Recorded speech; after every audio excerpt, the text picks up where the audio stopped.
and I support the bill. Thank you very much. Now, Honorable Minister's reply. Thank you, sir.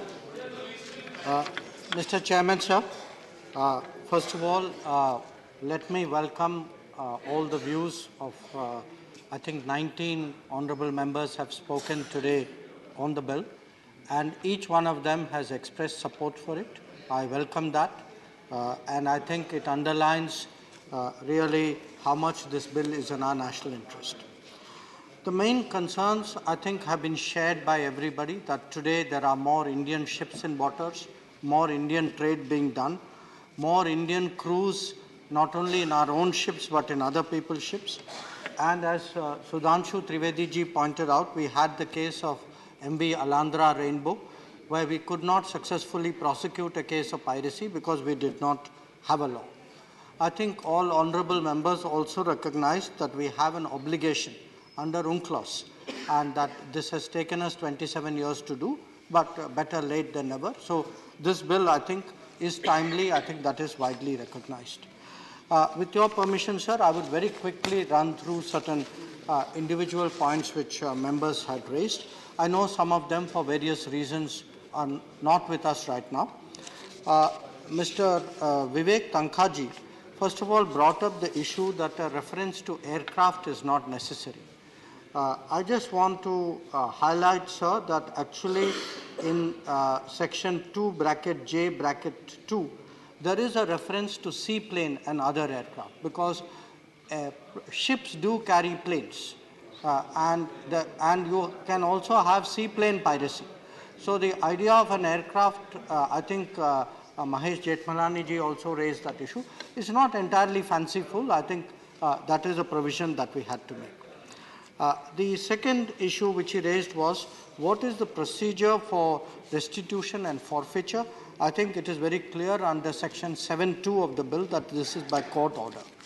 The third issue he raised was, how will you align death penalty, possible death penalty, rarest of rare cases, with countries where death penalty is outlawed? Now, typically what happens is, in such cases, if there is an extradition issue, and the country where death penalty is outlawed seeks from us an assurance that we will not impose death penalty, we will give such an assurance. So what we have done is, we have kept the provision. There could be occasions, none of us wants it, there could be occasions where the rarest of rare penalty may be invoked. So we have to make provision for it, but we have given the flexibility to the court, and we have also created both an extradition provision and a reciprocity provision, so that if that is a condition for extradition, we will naturally go with that.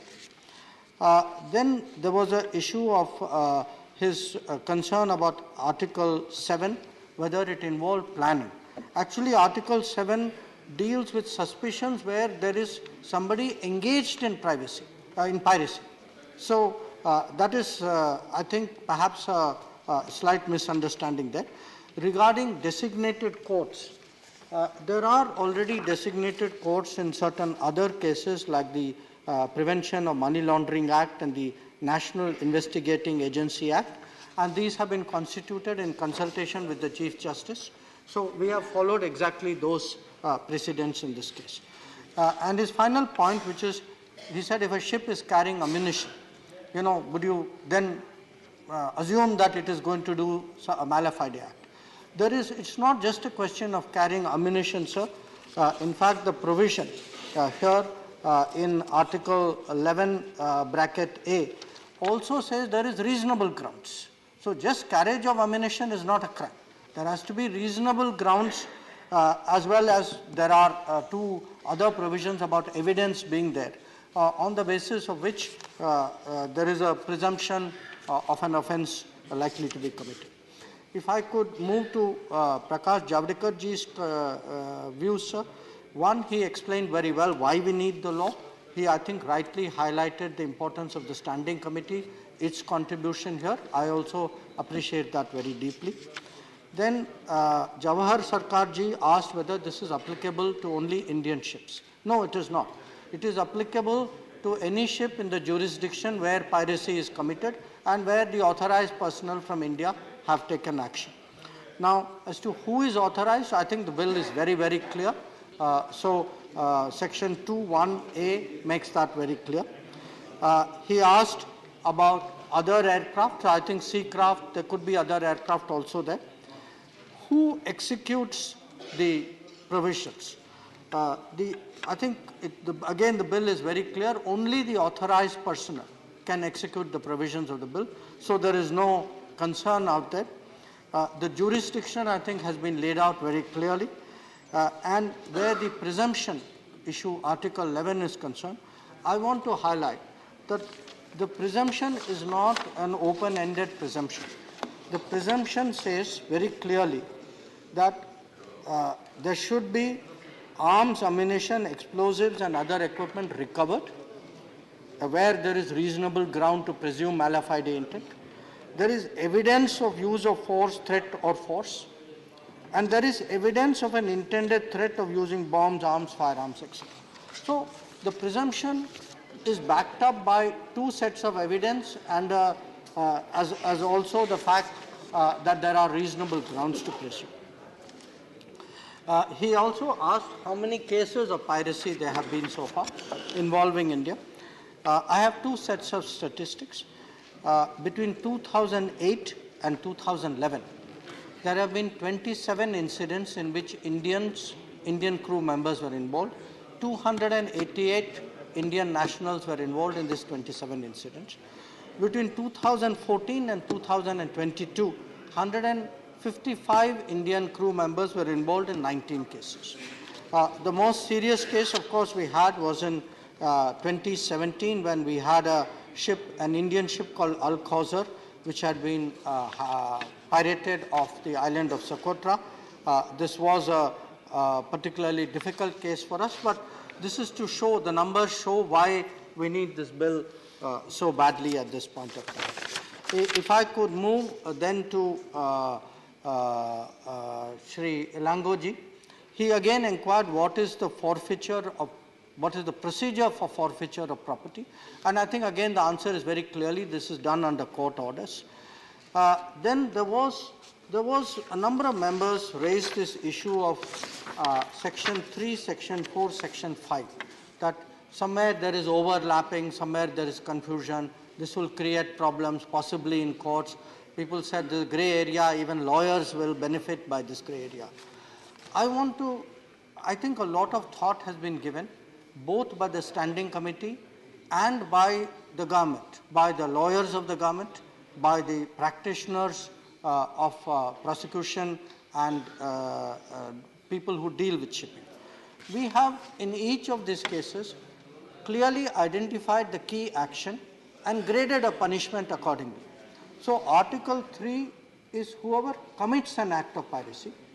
Article 4 is whoever attempts to commit an offence. And Article 5 is whoever participates, organizes and directs. So I would submit to you, Honorable Chairman, sir, that commits, attempts to commit, participates, organizes, directs are all three different types of actions with a different level of gravity and therefore a different level of punishment if found guilty. There was the issue also about who will investigate this. I think it's very clear from the legislation intended, the bill proposed, that the police officer is the key person, and we will obviously assume that in such cases they have the competence to do that. In this regard, I think some members raised this issue, what should be the rank of a police officer? We have not specified it because we have gone by CRPC, where even a station house officer can file a case in such situations. So we have left it. There is already a pre-existing code and a criminal procedure. It is not for a legislation to necessarily add to that. I think we leave it to the general legislation. Then Dr. Shashmit Patra ji, of course, began by saying this is 75 years too late. I cannot disagree with him. I can only say that since we have come into government, we have tried to push this as strongly as we can. And the results of it we've seen, because It is a widely recognized requirement. The 4-5 grey area which he had mentioned, I think I have answered. In terms of the designated courts, will there be long process of appeals? This bill cannot solve that problem. I mean, that is a problem which is part of a larger judicial issue. So I think what we can do is to set up a remedy in line with other similar legislation, and then we naturally keep hoping the judicial processes will move faster. Do we have jurisdiction on foreign ships? Was a question he asked. The answer is yes. The answer is, in our jurisdiction, if an act of piracy is committed, we have jurisdiction. And finally, the question he asked, is it 12 nautical miles? Is it 200 nautical miles? I will actually answer him, it is beyond that. That if you look at the provision is actually, high seas here includes the EEZ and all waters beyond the jurisdiction of any other state. So if any of our ships, and this is laid out in a further provision, if any of our ships actually find that there is an act of piracy committed and the authorized personnel have taken action there, then it becomes a jurisdiction of India. If I could move on, sir, to Shri Rami Reddy Allah, I think he made a very important point about coordination. One of the other honorable members mentioned that we have a fusion center. The fusion center in Gurugram is helping with the coordination. But we also, once we have our own legislation, it will help us to do more international cooperation, and I think that's a common point which all the members raised. Then, sir, Shri Tambidoreji raised two issues. One, he brought up the Tamil fishermen issue. I can understand his concern. It is a very legitimate concern. It is a matter to which Government of India has given the highest priority. We have worked very hard to ensure that these incidents which happen there are avoided. And when we have situations where our fishermen are detained, we have worked hard to get them released. So I understand the honorable member's concern. I want to tell him that Government of India is fully committed to ensuring that the interests of our fishermen are protected. But I do want to clarify, they are not treated as pirates. So there is really no relationship between the fishermen's issue in that sense and the bill under consideration.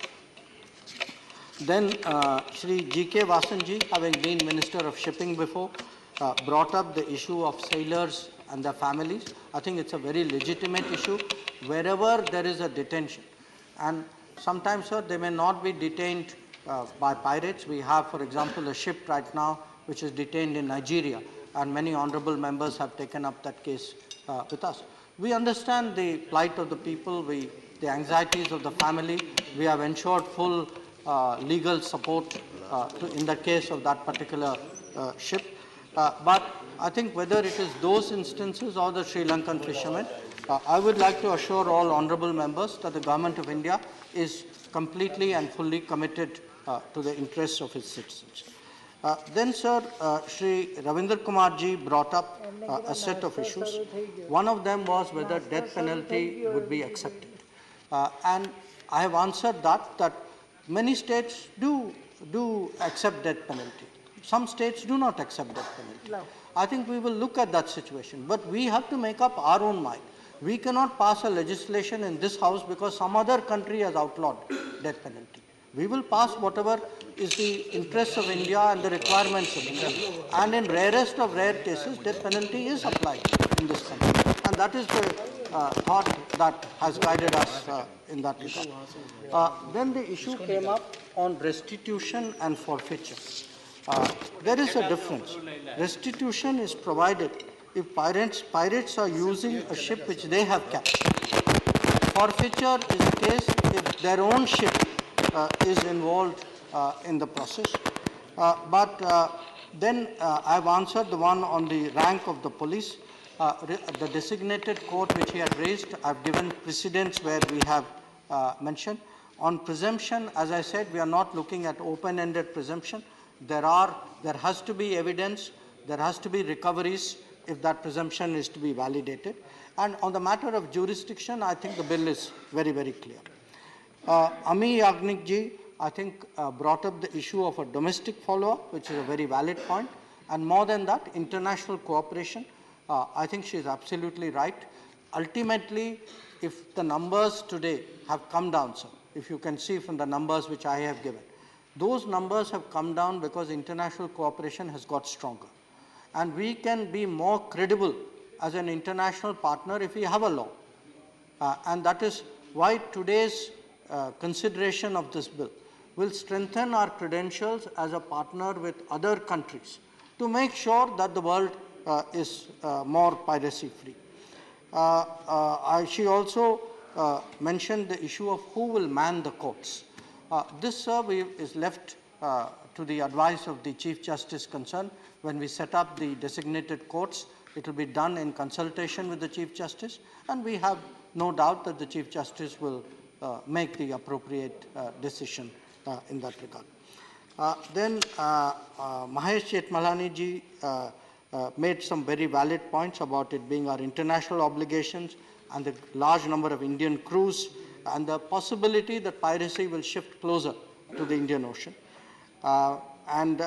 Regarding jurisdiction also, I think it was important that he recognized that our jurisdiction is wherever our authorized personnel have taken action.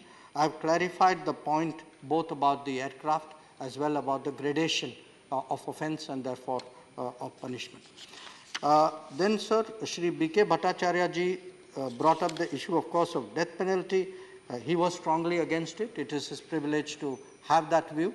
But there are others who, including some honorable members, who have a view that a provision for a death penalty is a deterrent, and certainly is a deterrent against causing death.